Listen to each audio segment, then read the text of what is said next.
इसमें मैंने बताया था ना कि साइकोलॉजिकल बच्चों पे इस फर्स्ट पेपर में प्रेशर बहुत होता है। तो इसमें जो बच्चा थोड़ा ठीक सा खेल गया वो उस बच्चे के लिए काफ़ी अच्छे ऑप्शंस हैं, ये ध्यान रखें। गुड इवनिंग मनन बेटा। चलो कल हमने हाँ मनन, जेई का एग्जाम है, यही बात हो रही थी कि कल जेई का पेपर है बच्चों का और सभी को ऑल द बेस्ट जिसका कल पेपर है। और ऐसा पेपर करके आना कि पेपर भी शर्मा जाए कि क्या मैं ये 4 बार हो रहा हूँ, एक ही बार बहुत था। ऐसा निपटा के आना इस पेपर को, ठीक है ना? ठीक बात है। चलो आज अल्कोहल की केमिकल प्रॉपर्टीज के बारे में बात करते हैं। सबसे पहले आपको ये जानना है कि अल्कोहल एसिडिक हैं, बेसिक हैं, क्या हैं? क्योंकि बच्चे बताएगा अल्कोहल्स आर एसिडिक और बेसिक, किस तरह से इसके नेचर को कहा जाएगा। दक्ष सही जवाब देना जेई मेन से बेटा। कल ध्यान से। मनन आप भी थोड़ा ठीक से जवाब देना। एसिडिक हैं या बेसिक हैं, ये जवाब चाहिए। गुड इवनिंग परम। हाँ मनन, अब जो जवाब है ये थोड़ा सा जवाब सही है। पलक, प्रियांशु, एक रिएक्शन को देखो फिर उसके बाद जवाब देना। अगर मैं यहाँ पर आपको ये रिएक्शन देता हूँ कि अल्कोहल और सोडियम, हमें मिलता है RONA और साथ में हाफ H2 ये मिलता है। और अगर मैं एक रिएक्शन लिखता हूँ ROH PCl5 तो मुझे मिलता है RCl और साइड प्रोडक्ट अलग है कि HCl POCl3 वगैरह हमें यहाँ पर मिलता है। तो यहाँ से हाँ, आरजू का जवाब सही है। यहाँ से अब हम इस बात को कहेंगे कि पहली रिएक्शन को अगर हम देखते हैं तो यहाँ से H बाहर जाता है, H बाहर जाता है, तो हम कहेंगे कि ये रिएक्शन अल्कोहल के एसिडिक बिहेवियर को शो करती है, क्योंकि यहाँ से प्रोटॉन रिप्लेस हो रहा है, ऑक्सीजन हाइड्रोजन का बॉन्ड टूटता है और प्रोटॉन रिप्लेस होता है। और अगली रिएक्शन में ये कार्बन ऑक्सीजन का बॉन्ड टूटता है और ऐसा कोई भी सब्सटेंस जो OH आयन का डोनेशन करता है उसे बेस कहते हैं। तो पहली रिएक्शन इसके एसिडिक बिहेवियर को शो करती है और दूसरी रिएक्शन इसके बेसिक बिहेवियर को शो करती है। तो ये एसिड भी है, बेस भी है और ऐसे सब्सटेंस को एम्फोटेरिक कहा जाता है। तो alcohols are amphoteric in nature. आपको रिएक्शन दे देंगे, कहेंगे पहचानो, एसिडिक है, बेसिक है, क्या है ये पहचानना होगा। तो वहां इस बात को ध्यान रखना कि हाइड्रोजन बाहर गया है या OH आयन बाहर गया है, आपने इस बात को यहाँ पर ध्यान रखना है। शुरुआत में मैंने आपको एक इंपॉर्टेंट पॉइंट बताया था, अगर मैं एसिडिक नेचर में अरेंज करने की बात करता हूं तो जितने भी अल्कोहल हैं वो वाटर से लेस एसिडिक हैं, जितने भी अल्कोहल हैं वो वाटर से लेस एसिडिक हैं। सिर्फ एक ही है जो वाटर से ज्यादा एसिडिक है और वो है मीथेनॉल। मीथेनॉल इससे ज्यादा एसिडिक है। ये पॉइंट यहाँ पे याद रखने की जरूरत है। ऐसे ही अगर आपसे पूछ लें कि भाई प्राइमरी अल्कोहल, सेकेंडरी अल्कोहल, इनमें से कौन ज्यादा एसिडिक होगा, जैसे एक ये प्राइमरी आ गया, ऐसे ही आपके पास सेकेंडरी आ गया, तो प्राइमरी, सेकेंडरी, टर्शरी में अल्कोहल का ऑर्डर क्या रहेगा? दक्ष का जवाब ठीक है। तो आप समझ सकते हो कि अगर मैं कॉमन पार्ट सिलेक्ट करके इंडक्टिव इफेक्ट अप्लाई करूं, 3 कार्बन का पार्ट, 3 कार्बन का पार्ट, ये यहाँ पर आ गया। यहाँ देख सकते हैं ये प्लस आई इफेक्ट, ये प्लस आई इफेक्ट, पहले में प्लस आई दूर है, दूसरे में प्लस आई पास है, और जिसमें प्लस आई इफेक्ट ज्यादा होता है एसिडिक कैरेक्टर कम होता है। तो इस तरह से हम कहेंगे कि प्राइमरी अल्कोहल ज्यादा एसिडिक होगा, फिर सेकेंडरी, फिर टर्शरी। ये अल्कोहल में एसिडिक स्ट्रेंथ का ऑर्डर यहां से याद रखा जाएगा। फर्दर रिएक्शंस और रेट ऑफ रिएक्शन, अगर आपसे रेट ऑफ रिएक्शन की बात पूछते हैं तो वहां भी आपको कुछ बातें क्लियर कट याद रखनी होगी रेट ऑफ रिएक्शन में। जैसा कि हमने कहा, एल्कोहल में दो तरह की रिएक्शन है। पहला, जहां ऑक्सीजन हाइड्रोजन बॉन्ड टूटता है, तो बताएगा कोई बच्चा ऑर्डर क्या होगा? अगर ये ऑक्सीजन हाइड्रोजन बॉन्ड टूटता है तो इसमें ऑर्डर क्या होगा? रिएक्टिविटी का ऑर्डर। क्वाटरनरी कहां से आ गया था? ये तो कुछ अलग ही हो गया। अगर यहां पर देखो ध्यान से बताओ जवाब। हाँ, ऑक्सीजन हाइड्रोजन बॉन्ड टूटता है और दूसरा अगर आपके पास कार्बन ऑक्सीजन बॉन्ड टूटता है। पहले में बताओ रेट ऑफ रिएक्शन का ऑर्डर क्या बनेगा? देखें जरा किस बच्चे को याद है।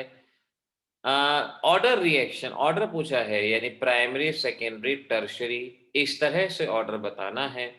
दक्ष रिकंसिडर कर लो अपने जवाब को। अगर ऑक्सीजन हाइड्रोजन बॉन्ड टूटता है तो रिएक्टिविटी का ऑर्डर प्राइमरी सेकेंडरी टर्शरी, और अगर कार्बन ऑक्सीजन बॉन्ड टूटता है टर्शरी सेकेंडरी प्राइमरी। पलक और माही के जवाब सही हैं। ये इस बात को ध्यान रख लेना, क्योंकि अल्कोहल में एक खास बात है, रेट ऑफ रिएक्शंस के क्वेश्चन आएंगे, आपको बस ये देखना है कि आखिर कौन सा बॉन्ड वहां पे स्प्लिट हो रहा है। रेट ऑफ रिएक्शन सोडियम के साथ पूछ रहे हैं या किसके साथ पूछ रहे हैं, इस बात को देखना। अब जैसे सपोज ये रिएक्शन कह दिया आपको और आपसे कहा कि बताओ डिफरेंट एल्कोहल की रिएक्टिविटी का ऑर्डर यहाँ पे क्या होगा। डिफरेंट एल्कोहल की रिएक्टिविटी का ऑर्डर यहाँ पे क्या होगा?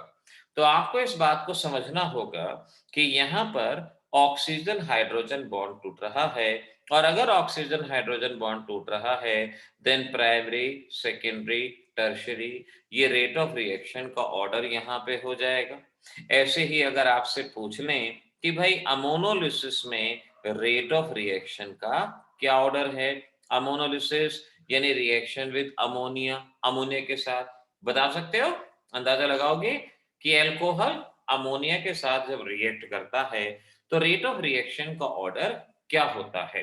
तभी मैं आपसे ना बार बार स्प्लिटिंग को याद करने को कहता हूं कि स्प्लिटिंग याद करो। यहां से मालूम पड़ा कि कार्बन ऑक्सीजन के बीच का बॉन्ड टूटा है, और अगर कार्बन ऑक्सीजन के बीच का बॉन्ड टूटता है so we can say the order will be, we can say tertiary secondary primary, ये ऑर्डर यहां पर बनेगा। केशव तान्या सही है। गुड इवनिंग श्रुति बेटा, कोई बात नहीं। तो इस तरीके से आप रिएक्शन को देखेंगे, रिएक्शन को पहचानेंगे और उसी हिसाब से उसको अरेंज करने की कोशिश करेंगे। क्वेश्चन सपोज ये आ गया, in esterification, esterification the order of reactivity, the order of reactivity, बहुत फेमस क्वेश्चन होते हैं एस्टेरिफिकेशन के। ऑर्डर ऑफ रिएक्टिविटी, पहला ऑप्शन प्राइमरी सेकेंडरी टर्शरी, दूसरा ऑप्शन टर्शरी सेकेंडरी प्राइमरी, और भी दो ऑप्शन हो सकते हैं। चलो हम यहाँ पर सिर्फ दो ही ऑप्शन पे आते हैं कि यहाँ पर हमें बताना है ऑर्डर ऑफ रिएक्टिविटी आपके पास क्या रहेगा, प्राइमरी सेकेंडरी टर्शरी क्या रहेगा। दक्ष ध्यान से देखो, ध्यान से करो मनन, आप भी ध्यान से। आरजू करेक्ट आंसर, श्रुति करेक्ट। अब मनन दो में से अगर आप दो ए और बी दोनों ही बता दोगे फिर तो थोड़ी बात बनेगी। एक ही बार में पहले ही अटेम्प्ट में आंसर सही हो। अब इस क्वेश्चन का जवाब आप सही ढंग से तभी दोगे। माही बिल्कुल ठीक है बेटा। देखो अब मैं एस्टेरिफिकेशन रिएक्शन बता रहा हूं, क्योंकि जिन बच्चों का पेपर होना है एस्टेरिफिकेशन पे क्वेश्चन आता ही है, क्या पता कोई क्वेश्चन आ जाए, इसीलिए जरा इसको समझो कि एक हमारे पास एल्कोहल है, हमारे पास सल्फ्यूरिक एसिड है, कैटलिस्ट के तौर पे आप सल्फ्यूरिक एसिड का इस्तेमाल करते हैं तो उसे नॉर्मल एस्टेरिफिकेशन, और अगर आप यहाँ पे HCl का इस्तेमाल करते हैं तो फिशर स्पीयर एस्टेरिफिकेशन के नाम से उसको पहचानते हैं। प्रियांशु जवाब ठीक है, अब दक्ष का भी ठीक है। तो इस बात को ध्यान रख लेना, चाहे H2SO4 हो चाहे HCl हो, है वो एस्टेरिफिकेशन ही, HCl वाली को फिशर स्पीयर एस्टेरिफिकेशन बोल दिया गया। अब रिएक्शन को याद करने का मेथड ये है, आप देख सकते हो एल्कोहल में ऑक्सीजन हाइड्रोजन का बॉन्ड स्प्लिट हुआ है। अगर ऑक्सीजन हाइड्रोजन का बॉन्ड टूटता है, ध्यान से ओजस्वी, ध्यान से जवाब देना, तान्या आप भी ध्यान से देखो कि हमें एल्कोहल की रिएक्टिविटी का ऑर्डर अगर मैं पूछ रहा हूं, मैंने बोला है एल्कोहल की रिएक्टिविटी, तो एल्कोहल में ऑक्सीजन हाइड्रोजन बॉन्ड टूटा है, और जहां ऑक्सीजन हाइड्रोजन बॉन्ड टूटता है, primary greater than secondary greater than tertiary, ये होगा। सो वी कैन से यहां पे हमारा ऑप्शन नंबर 1 ये करेक्ट होगा। Order of reactivity of alcohol, question में मैंने एल्कोहल बोला है, तो एल्कोहल के हिसाब से अगर करना है तो इस तरह के इस ऑर्डर को यहाँ पर ध्यान रखेंगे, प्राइमरी सेकेंडरी टर्शरी। अगर आपका एल्कोहल अलग अलग तरह का है, क्वेश्चन आ जाएगा कि भाई n butyl alcohol, isobutyl, secondary butyl alcohol, कहाँ पे रिएक्टिविटी ज्यादा होगी। तो बस इस बात को समझ जाओ कि प्राइमरी सेकेंडरी टर्शरी वगैरह का जो ऑर्डर होता है, इस बात से रेट ऑफ रिएक्शन को अंडरस्टैंड करने की कोशिश करनी है आपको। अच्छा, एक और तरह के क्वेश्चन आते हैं, अब उसके लिए ध्यान रखना। ओवरऑल रिएक्टिविटी, अभी तो जो मैंने क्वेश्चन पूछा था ना, वो मैंने एल्कोहल के विद रिस्पेक्ट पूछा था। अब ओवरऑल रिएक्टिविटी आ जाए कि भाई इनमें से कौन सी एस्टेरिफिकेशन रिएक्शन फास्ट होगी, स्लो होगी। तो reactivity is inversely proportional to steric hindrance, inversely proportional to steric hindrance, ये आप यहां पर बताएंगे। Reactivity is inversely proportional to steric hindrance कह सकते हो, या इसको मॉलिक्यूलर मास भी कह सकते हो, या नंबर ऑफ कार्बन से भी कोरिलेट कर सकते हो। नंबर ऑफ कार्बन से भी कोरिलेट किया जा सकता है, लेकिन नंबर ऑफ कार्बन वाले में दिक्कत कब आएगी? दिक्कत तब आएगी जब कार्बन 12 और कार्बन 14 दे दिया। दोनों में कार्बन कार्बन तो सेम होगा, एक एक कार्बन होगा, लेकिन एक में 14 है, एक में 12 है, तो वहां पे मॉलिक्यूलर मास, एटॉमिक मास आपके लिए जज करना थोड़ा सा आसान रहेगा, इजीली बताओगे। अब क्वेश्चन आ गया, विच अंडरगो फास्टर रिएक्शन, इनमें से किसकी रिएक्शन फास्ट होगी? अब आपसे ए पूछा, CH3COH, और साथ में है CH3OH, दूसरा है आपके पास HCOH, और साथ में है CH3OH, और तीसरा है CH3COH, और साथ में है C2H5OH। तो अगर ओवरऑल मॉलिक्यूलर मास चेक कर लो तो थोड़ा सा आसान हो जाता है आपके लिए। और ऐसे ही आपसे देखो ये कह दिया कि भाई HCOH प्लस C14H3OH, इस तरह से कह दिया, C14H3OH, ये आपको कह दिया कि यहां पर अब आपको बताना है कि रेट ऑफ रिएक्शन किस हिसाब से आप उसको बताएंगे, ये जवाब दिया जाएगा। तो अगर नंबर ऑफ कार्बन वाले कंसेप्ट पे ध्यान देते हो तो बी और डी में नंबर ऑफ कार्बन तो सेम है, लेकिन यहां पर जो ध्यान देना है वो स्टेरिक हिंड्रेंस, कि जहां पर ज्यादा भारी होगा मॉलिक्यूल वहां रेट ऑफ रिएक्शन कम होगी। और आप देख पाओगे option number B, overall molecular mass कम है, और अगर ओवरऑल मॉलिक्यूलर मास कम है तो इसकी रिएक्टिविटी ज्यादा है, ये ज्यादा रिएक्टिविटी इस तरह से यहाँ पर बताया जाएगा। तो ये देख लेना है सबसे पहले कि अगर एल्कोहल डिफरेंट टाइप के हैं, देखो यहाँ सभी एल्कोहल प्राइमरी टाइप के हैं, मिथाइल एल्कोहल हो या प्राइमरी हो, सभी उसी टाइप के हैं। लेकिन अगर एल्कोहल में फर्क हो तो वहां पर आपको प्राइमरी सेकेंडरी टर्शरी के हिसाब से, जैसे मैं एक क्वेश्चन देता हूं, अब जरा इस क्वेश्चन को समझना। अब अगर आपसे यहां ये पूछा जाता, ये क्वेश्चन मैं इसलिए करवा रहा हूं क्योंकि इस क्वेश्चन में कुछ पढ़ाने वाले भी उलझे थे, जिन्होंने मुझसे पूछा था कि एक वीडियो में तो आपने ये कहा कि ये प्राइमरी सेकेंडरी, और एक वीडियो में आपने ये कहा। तो वहां पर मैं उसी क्वेश्चन को आपके सामने यहां पर ले रहा हूं कि अगर मेरे पास ये इस तरह से आता है, अब इन दोनों में अगर आपको बताना हो, या जैसे CH3COH और एक है CH3 CH3 and so on. ये दे दिया आपको। अब यहां पर देख लो, which will undergo faster reaction, ये क्वेश्चन आता है। अब अगर आप यहाँ पे नंबर ऑफ कार्बन या मॉलिक्यूलर मास को चेक करते हो तो आप देखोगे कि सभी का मॉलिक्यूलर मास सेम है, नंबर ऑफ कार्बन सेम है। अगर नंबर ऑफ कार्बन सेम है, मॉलिक्यूलर मास सेम है, फिर आप देखो प्राइमरी अल्कोहल है, सेकेंडरी अल्कोहल है, टर्शियरी। क्योंकि अभी आपको बताया था कि प्राइमरी अल्कोहल की रिएक्टिविटी सबसे ज्यादा होती है। तो यहां पर हमारा जवाब रहेगा ऑप्शन नंबर ए। आप सभी बच्चों ने जवाब सही दिया है। श्रुति का, दक्ष का, आरजू का ये जवाब सही है। लेकिन ये जरूर ध्यान रख लेना है, पहले नंबर ऑफ कार्बन देखना और फिर अगर अल्कोहल में फर्क है प्राइमरी सेकेंडरी टर्शियरी तो वहां पे आपको उसका जवाब देना है, वरना दिमाग घूम जाएगा कि जी कौन सा कंसेप्ट लगाएंगे। पहले स्टेरिक हिंड्रेंस और उसके बाद टाइप ऑफ अल्कोहल, ये दो इसके सीक्वेंस को याद रखना।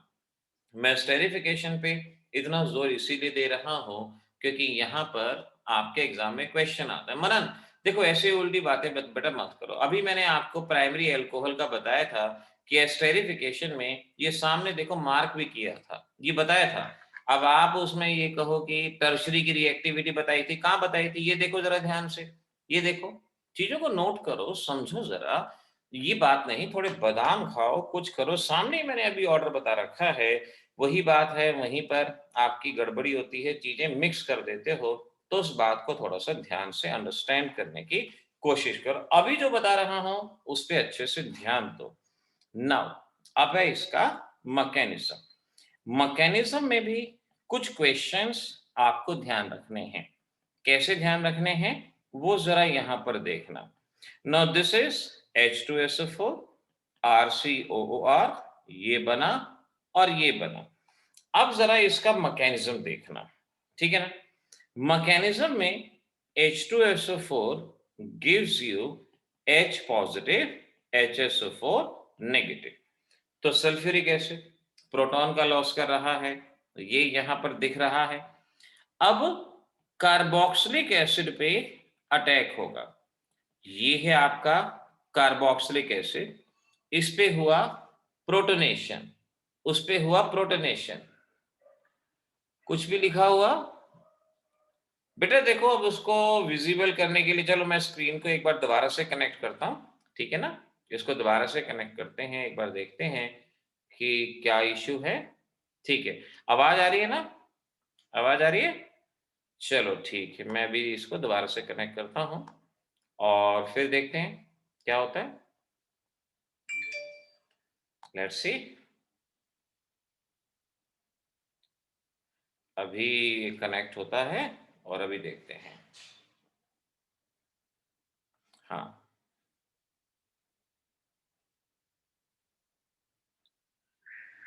अभी सामने है, ये देखो, अभी आ रहा है तो बताओ।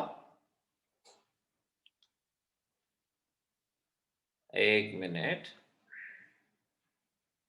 हाँ आ गया, चलो गुड, ठीक है, ठीक है। तो अब ये देखो सामने, ये हमारे पास प्रेजेंट है एक एसिड, एसिड में और अल्कोहल के बीच में रिएक्शन है। सबसे पहले सल्फ्यूरिक एसिड डिसोसिएट होता है, H पॉजिटिव HSO4 नेगेटिव। फिर यहां से H पॉजिटिव कार्बोक्सिलिक एसिड पे रिएक्ट करेगा। अब रिएक्शन के स्टेप्स को बड़े ध्यान से याद करना कि ये बॉन्ड टूटा और ये इधर जाएगा। ऑक्सीजन और कार्बन का बॉन्ड टूटेगा, ऑक्सीजन पे नेगेटिव चार्ज आएगा, हाइड्रोजन शिफ्ट होगा और इस तरह से ये OH यहां पर हमारे पास फॉर्म होगा, फॉर्म होगा। इस कार्बन पे पॉजिटिव चार्ज रहेगा, कार्बन पे पॉजिटिव चार्ज रहेगा। इसके ऊपर एल्कोहल का एक्शन, क्योंकि रिएक्शन में दो चीजें हैं, एक है कार्बोक्सिलिक एसिड जो पहले इन्वॉल्व हो गया, दूसरा है एल्कोहल जो अब इन्वॉल्व होगा। अब एल्कोहल, यहां ऑक्सीजन के पास लोन पेयर है, लोन पेयर कार्बन पे जाके कनेक्ट होगा और इस वजह से RCOH और यहाँ ऑक्सीजन हाइड्रोजन, ऑक्सीजन पे पॉजिटिव चार्ज इस तरह से ये रहेगा। ये बहुत अनस्टेबल स्पीशीज है। यहाँ पर ऑक्सीजन पे OH OH ग्रुप है, दो दो OH ग्रुप कार्बन से कनेक्ट है, तीसरा एल्कोहल का कनेक्ट है। ये बहुत ही अनस्टेबल स्पीशीज है, तो ये ज्यादा देर तक नहीं रहती। यहाँ ऑक्सीजन के ऊपर पॉजिटिव चार्ज है, ऑक्सीजन जो कि सेकंड मोस्ट इलेक्ट्रोनेगेटिव एटम है। अब सेकंड मोस्ट इलेक्ट्रोनेगेटिव एटम खुद पे नेगेटिव चार्ज रखना चाहेगा, लेकिन यहाँ पॉजिटिव चार्ज है। ये H पॉजिटिव को इधर शिफ्ट कर देता है। कारण ये है H पॉजिटिव जाएगा तो पॉजिटिव नेगेटिव न्यूट्रलाइज होगा और इस वजह से ऑक्सीजन का पॉजिटिव चार्ज रिड्यूस होगा। ऑक्सीजन का पॉजिटिव चार्ज रिड्यूस होगा। अब एक ऑक्सीजन का पॉजिटिव चार्ज तो रिड्यूस हो गया, लेकिन दूसरे ऑक्सीजन पे पॉजिटिव चार्ज आ गया। अब खुद देखो, आप पेपर में बैठे हो, आपके पास पर्ची है, आपने अपने दोस्त के सामने फेंक दी, फ्लाइंग आई, आप फंस गए, आपने दोस्त के सामने फेंक दी। अब दोस्त को आपने कुछ दिया ही है। वैसे तो दोस्त को अगर कुछ ना दो तो कहता है यार तू तो पार्टी भी नहीं देता, और जिस दिन आपने पर्ची पार्टी उसको दे दी फिर वो नाराज हो जाएगा। ऐसा ही ये साथ वाला ऑक्सीजन है, नाराज हो जाएगा क्योंकि इस पे पॉजिटिव चार्ज आ गया और ये गुस्सा होके यहाँ से वाटर की फॉर्म में बाहर चला जाएगा। जब ये वाटर की फॉर्म में बाहर जाएगा तो कार्बन पे पॉजिटिव चार्ज आएगा। कार्बन पे पॉजिटिव चार्ज खत्म करने के लिए एक प्रोटॉन शुरुआत में लिया था। देखो, ये एक प्रोटॉन शुरुआत में हमने बाहर से लिया था सल्फ्यूरिक एसिड से। अब उस प्रोटॉन को वापस देने की बारी है। ये प्रोटॉन यहां से वापस जाएगा, ऑक्सीजन पे नेगेटिव आएगा, कार्बन पे पॉजिटिव है, ऑक्सीजन पे नेगेटिव है, नेगेटिव पॉजिटिव आपस में कंबाइन होंगे और इस तरह से यहाँ पे डबल बॉन्ड बनेगा और इस तरह से ये एस्टर यहाँ पे फॉर्म होगा। वो अलग बात है कि ये H पॉजिटिव HSO4 नेगेटिव जो ऊपर बचा है उसके साथ कंबाइन हो जाएगा और हमें H2SO4 यहाँ पर मिलेगा। अब इस मैकेनिज्म को जब बोर्ड एग्जाम में लिखेंगे तो खास तौर पे ध्यान रखेंगे आप कि सभी स्टेप रिवर्सिबल हैं। सभी स्टेप रिवर्सिबल हैं, एक पॉइंट ये याद रखना है। एस्टेरिफिकेशन एक्सोथर्मिक रिएक्शन है, ये याद रखना, डेल्टा H नेगेटिव। फिनॉल के केस में एंडोथर्मिक, अदरवाइज एक्सोथर्मिक। इन अलग अलग पॉइंट्स को मैं बार बार इसीलिए बोल रहा हूं क्योंकि प्रीवियस ईयर्स में ये क्वेश्चन आपसे पूछे गए हैं। तो यहां पर मैं बता दूं, दक्ष कैसा क्वेश्चन आता है वो मैं बता रहा हूं कि एस्टेरिफिकेशन इज क्वेश्चन ही आएगा which of the following is endothermic. Endothermic ये लिखा आएगा। अब उसमें ध्यान रख लेना, सभी एस्टेरिफिकेशन एंडोथर्मिक, लेकिन फिनॉल वाला जो होगा वो स्लाइटली एंडोथर्मिक होता है। वो एंडोथर्मिक पॉइंट यहाँ पे याद रखना। अब मल्टीपल चॉइस में से एक तो ये क्वेश्चन बनता है मैकेनिज्म का। दूसरा क्वेश्चन ये बन जाएगा मैकेनिज्म का कि आपको ये बताना है कि एस्टेरिफिकेशन रिएक्शन के दौरान कौन सा ऑक्सीजन वाटर की फॉर्म में बाहर जाता है। यहां पर आप देख सकते हो कि हमारे पास तीन ऑक्सीजन होते हैं। देखो मैं जनरली लिखता हूं, ये कार्बोक्सिलिक एसिड है ना, और एक एल्कोहल होता है जो मैं येलो में लिख रहा हूं। Let this is oxygen number 1, this is oxygen number 2, this is oxygen number 3। अब आपको इस तरह से नंबरिंग करके दे दी जाएगी और पूछेंगे बताओ कौन सा ऑक्सीजन वाटर की फॉर्म में बाहर जाता है।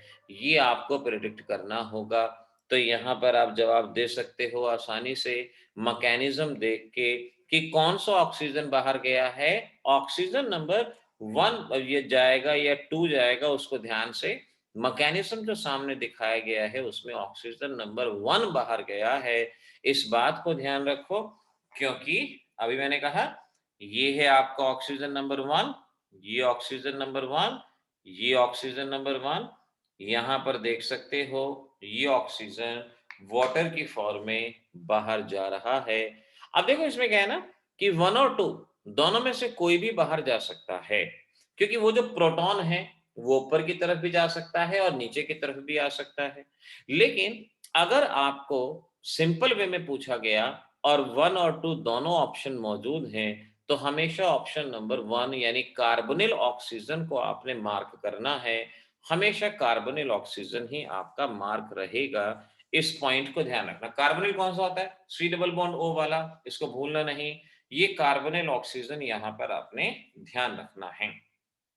तो ऑर्डर ऑफ रिएक्टिविटी पे क्वेश्चन आ सकता है, टोटल ओवरऑल एस्टरिफिकेशन पे क्वेश्चन आ सकता है, एक्सोथर्मिक एंडोथर्मिक पे क्वेश्चन आ सकता है।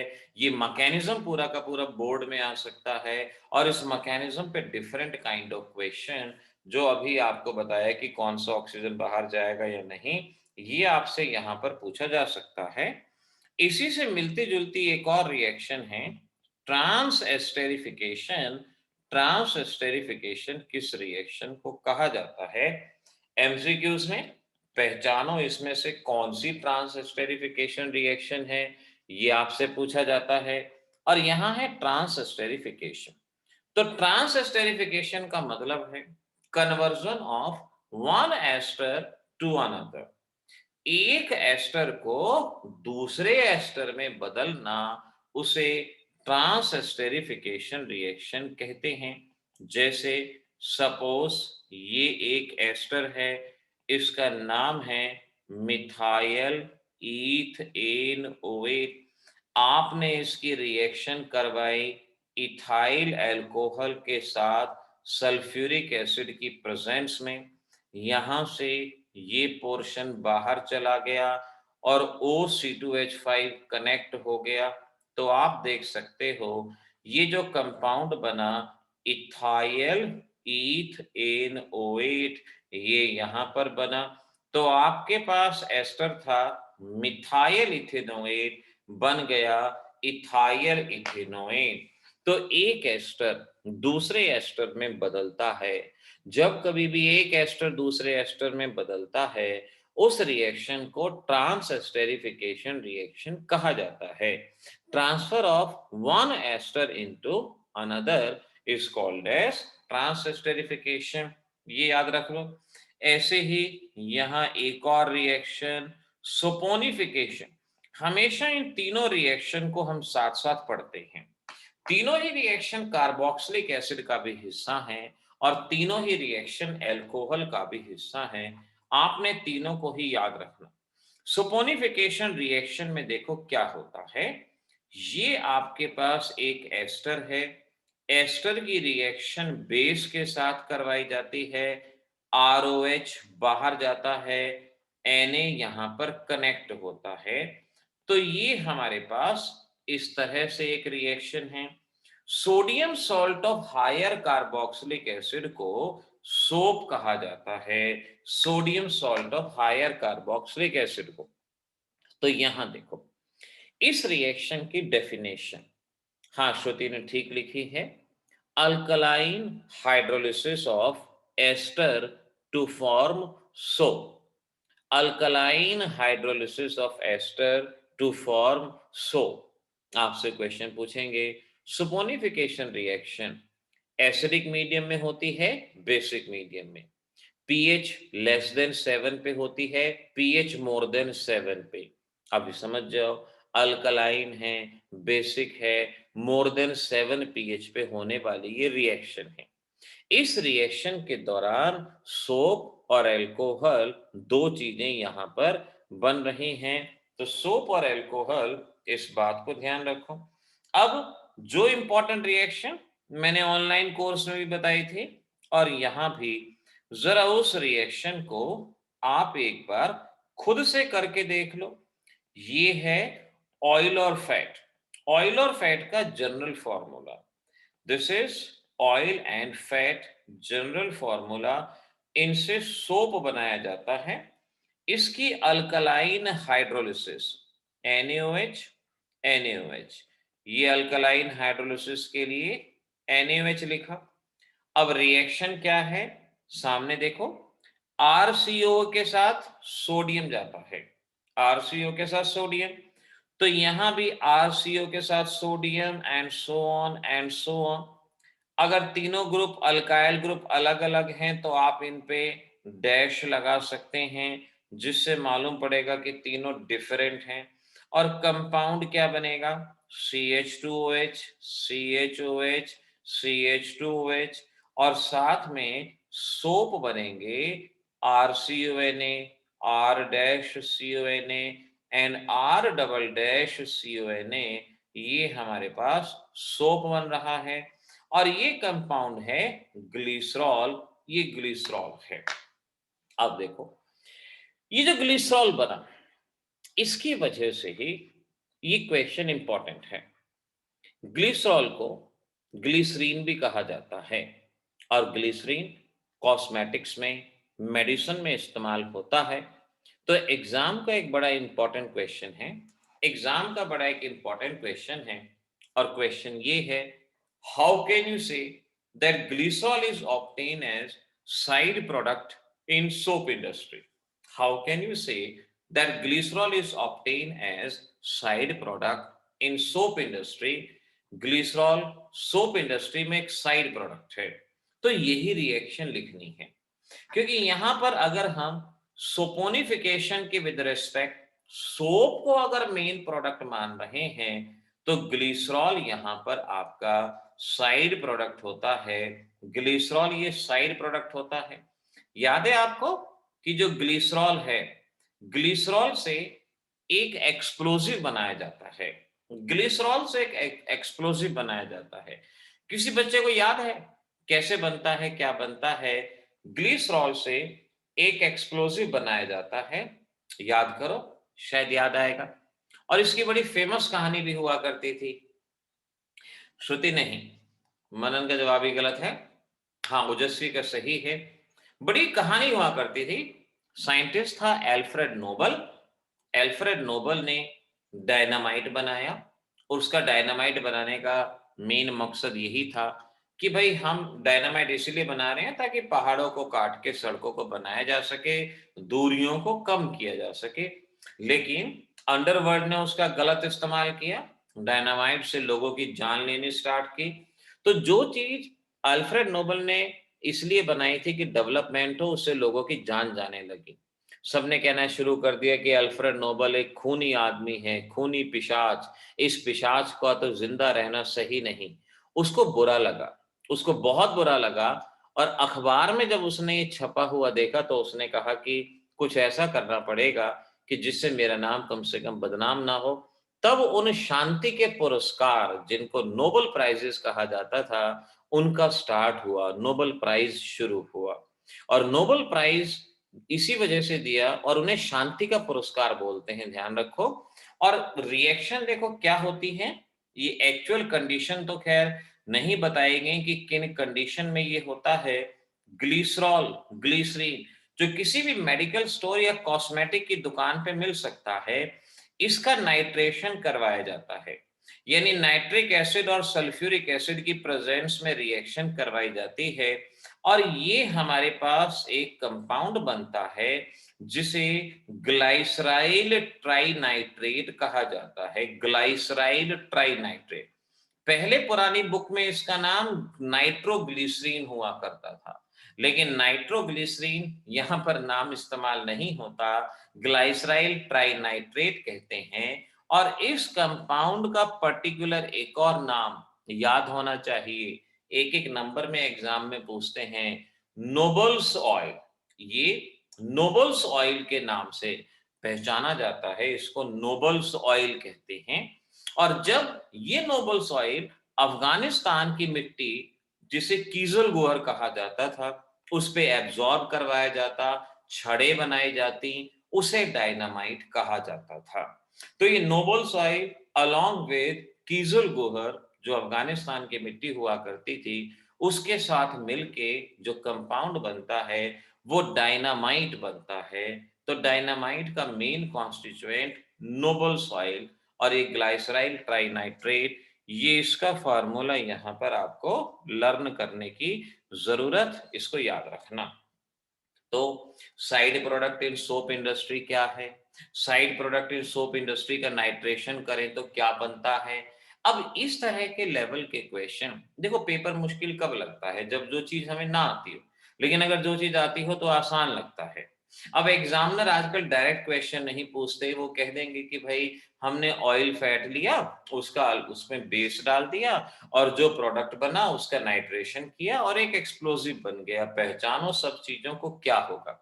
मैंने यूट्यूब में कम्युनिटी पोस्ट में पिछले 3 दिन में 3 क्वेश्चन पूछे हैं और उन 3 क्वेश्चन में जो आंसर सही है, जो आंसर करेक्ट है, उस पे बहुत कम बच्चों ने क्लिक किया।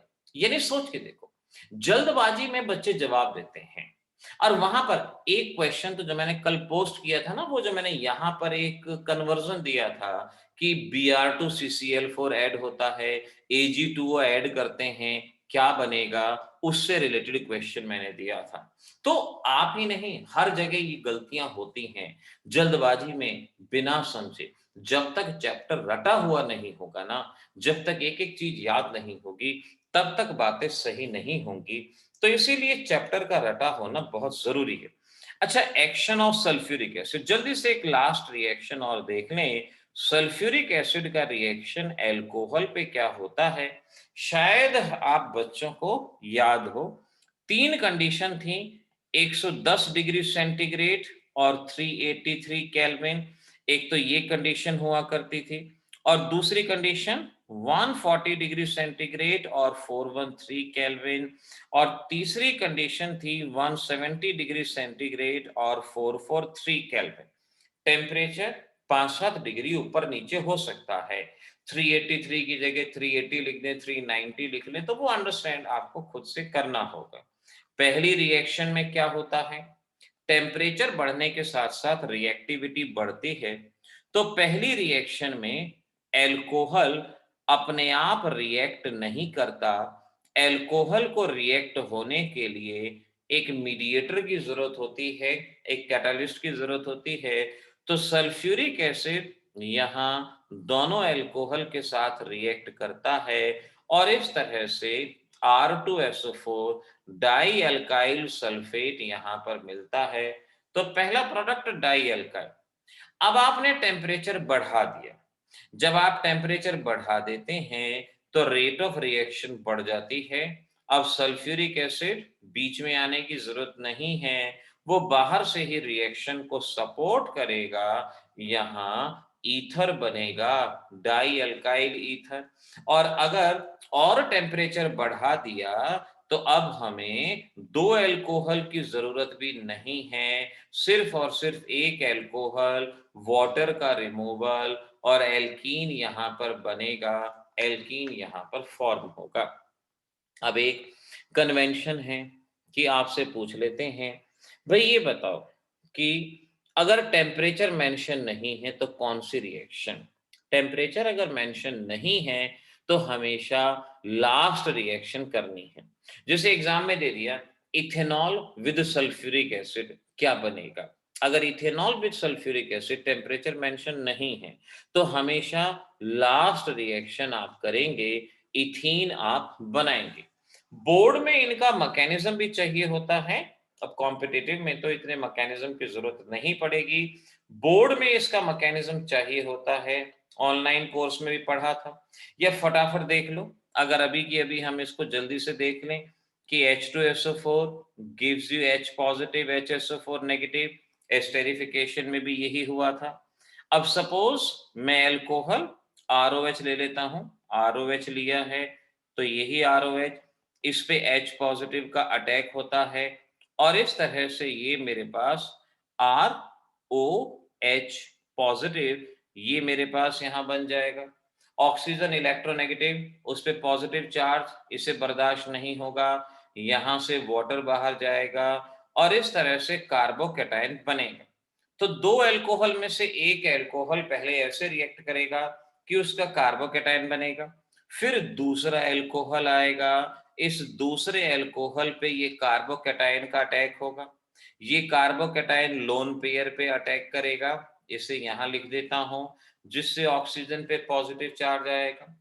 एक प्रोटॉन बाहर से हमने लिया था वो वापस भी करना है, यहाँ से प्रोटॉन बाहर जाएगा और इस तरह से ये एस्टर यहाँ पर फॉर्म होगा। एग्जाम में बोर्ड में ये क्वेश्चन आता है कि give the mechanism of formation of ether formation of ether from alcohol. Alcohol से ईथर बनाना है, उसका मैकेनिज्म दो। वहां ये नहीं कहेंगे कि भाई 140 डिग्री या 413 डिग्री केल्विन पे रिएक्शन का मैकेनिज्म दो। एनसीईआरटी में जो क्वेश्चन है वो यही है कि एल्कोहल से ईथर बनाने का मैकेनिज्म दो, क्या होगा। ऐसे ही एल्कोहल से एल्कीन बनाने का मैकेनिज्म दो, ये तो और भी आसान है।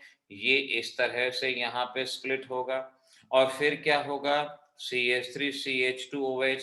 Now you all can understand, H positive attack करेगा और इस तरह से CH3CH2OH2 पॉजिटिव बनेगा, यहाँ से वाटर बाहर जाएगा, CH3CH2 पॉजिटिव बनेगा। अब ये कार्बोकेटाइन में इस हाइड्रोजन को ऐसे शो कर दिया क्योंकि टेम्परेचर ज्यादा है। पिछली रिएक्शन में क्या था, टेम्परेचर कम था, लेकिन यहाँ टेम्परेचर ज्यादा है, रिएक्टिविटी ज्यादा है। ये मॉलिक्यूल किसी और का इंतजार नहीं करेगा। ये ध्यान रखना, बच्चों के दिमाग में सवाल आ सकता है कि भाई पिछली रिएक्शन में तो इस कार्बोकेटाइन ने दूसरे मॉलिक्यूल पे अटैक किया था, जैसे यहां देख सकते हो कार्बोकेटाइन ने दूसरे मॉलिक्यूल पे अटैक किया था। यहां क्यों नहीं कर रहा, क्योंकि यहाँ पे हाई टेम्परेचर की वजह से मॉलिक्यूल्स की रिएक्टिविटी बढ़ जाती है।